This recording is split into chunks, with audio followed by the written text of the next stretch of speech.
ఒకసారి స్టార్డమ్ వచ్చాక హీరోయిన్స్ అన్ని భాషల్లో నటించాలని తహతహలాడిపోతూ ఉంటారు. ఏదైనా ఒక భాషలో హిట్ అయిన హీరోయిన్ ని మరో భాషలో ఇంటర్వ్యూ చేయడం కూడా మన వాళ్లకు బాగా అలవాటైన విషయమే. అలా ప్రస్తుతం చాలా మంది హీరోయిన్స్ 3 భాషల్లో నటించాలని ఆరాట పడుతున్నా అది కొంతమందికే సాధ్యమవుతుంది. గతంలో పూజా హెగ్డే తెలుగు, తమిళ్, హిందీ భాషల్లో నటించిన ఒక్క భాషలో కూడా సక్సెస్ కాలేకపోవడంతో ప్రస్తుతం ఫామ్ లో లేకుండా పోయింది. ఇక శృతి హాసన్, కాజల్ సైతం ఇలాగే ప్రయత్నించిన వారికి కూడా సరైన సక్సెస్ రాకపోవడంతో ఏదో ఒక భాషకే ఫిక్స్ అయిపోయారు.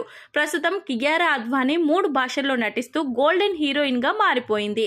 తెలుగులో గేమ్ చేంజర్ సినిమాలో రామ్ చరణ్ సరసన నటిస్తున్న ఈ అమ్మడు హిందీలో హృతిక్ రోషన్ చేసిన వాట్ 2 చిత్రంలో కూడా నటిస్తుంది.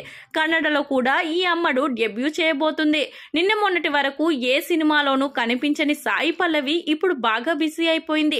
తెలుగులో నాగ చైతన్య, థండెల్ సినిమాలో నటిస్తున్న సాయి పల్లవి హిందీలో నార్త్ రామాయణం అలాగే అమీర్ ఖాన్ కుమారుడు సినిమాలో కూడా నటిస్తుంది.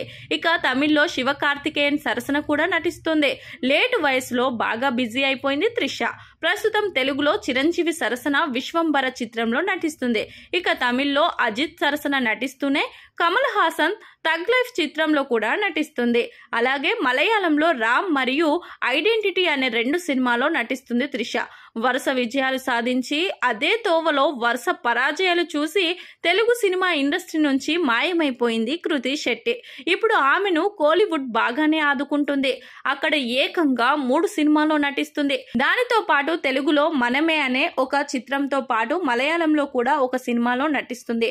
ఎన్ని విజయాలు ఉన్నాయో అన్ని పరాజయాలు కూడా ఉన్నాయి కీర్తి సురేష్ కెరియర్ లో.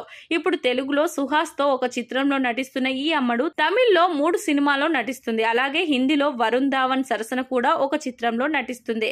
రష్మిక మందన కూడా తనేమి తక్కువ తినలేదు. తెలుగుతో పాటు తమిళ్, హిందీ చిత్రాల్లో నటిస్తూ ఈ అమ్మడు గోల్డెన్ లెగ్ గా మారిపోయింది.